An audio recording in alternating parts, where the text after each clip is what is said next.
This is Dr. Lou Sell, a sport and performance psychologist, and if you love midline triple option, the only way you're going to consistently make it work is you've got to set it up. Because if you come out and you try to run midline triple option at the beginning, and you're not good physically, which you're probably not because that's why you're here, you're the underdog, you're the David, not the Goliath. You need concepts to set up mid-triple, because the bottom line is this. If you're reading a C-gap defender, like in a 50 defense, you got to make this guy move. You got to make him move. You've got to take him and get him to move toward the ball. Because if he doesn't do that, you'll never have a midline triple option, because all he's going to do is come up the field. Now, I've said this for years. If you run zone dive and number one comes straight up the field and plays the quarterback and you can't get 4 yards on zone dive, you're probably losing the football game. Because if you're that much of a limper, you're going to lose. If number one doesn't even help on zone dive and he plays the quarterback, you're going to lose.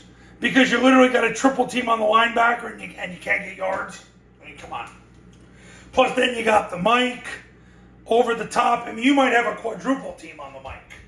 You can't get yards, party's over. So, you got to make this guy move toward the ball.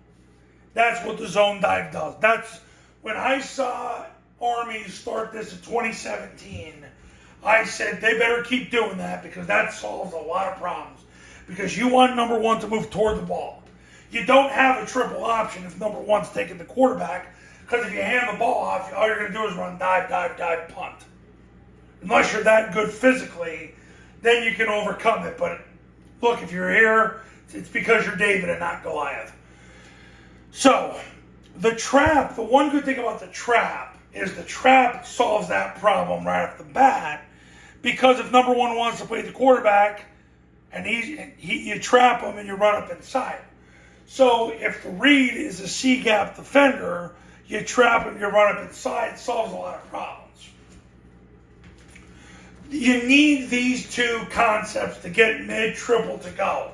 You can't have one without the other. Air Force figured this out, guys. They figured it out 5 years ago. You need zone dive and trap to run mid-triple. But you need mid-triple to run zone dive. And you need mid-triple and zone dive to run the trap. They all work together. You run zone dive, you get 4 yards, you run zone dive again. If you don't, and number one's taking the B-back, which means he's moving toward the football, now you got something with mid-triple. If he doesn't, you run the trap. So for those of you who are just that aroused by mid-triple, you need zone dive and trap to make the mid-triple go, but you need mid-triple to make the zone dive go. Because if not, they'll just put 11 people on the dive.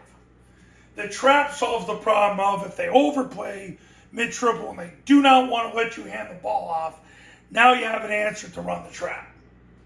Because he comes up the field, you trap to the void, you hit it up in there.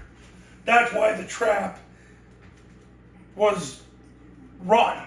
Started by Paul Johnson. I mean, traps have been around for 100 years, but in the triple option world, Air Force really started running a lot more trap the last 5 years.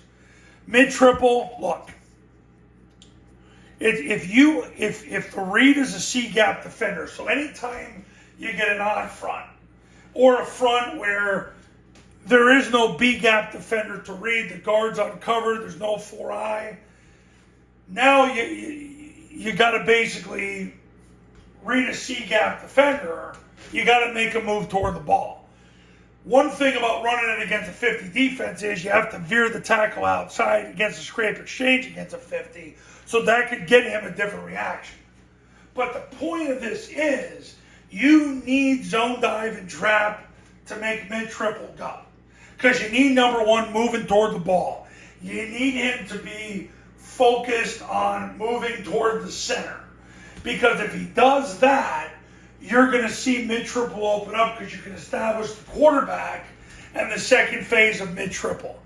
And I could go into detail about Number two, I'm going to tell you this from experience, coaches, and I don't want to get too off track here, but anytime you play an odd front team and they have a 9 technique, a lot of times in high school football, this guy's been educated to never, ever, ever let the ball get outside of him, even if it means at the snap of the ball he runs to the sideline. So, like what Air Force does is real simple. If number one takes the dive, the quarterback is gone, and they do it unapologetically.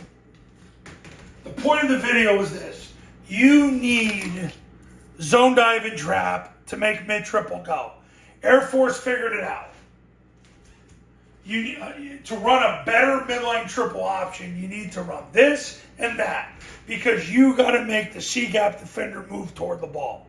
So if the zone dive is designed for him to help out on the B-back, and if he really doesn't want to, then you trap him. You got to be able to do those things if you want to make your mid-triple go.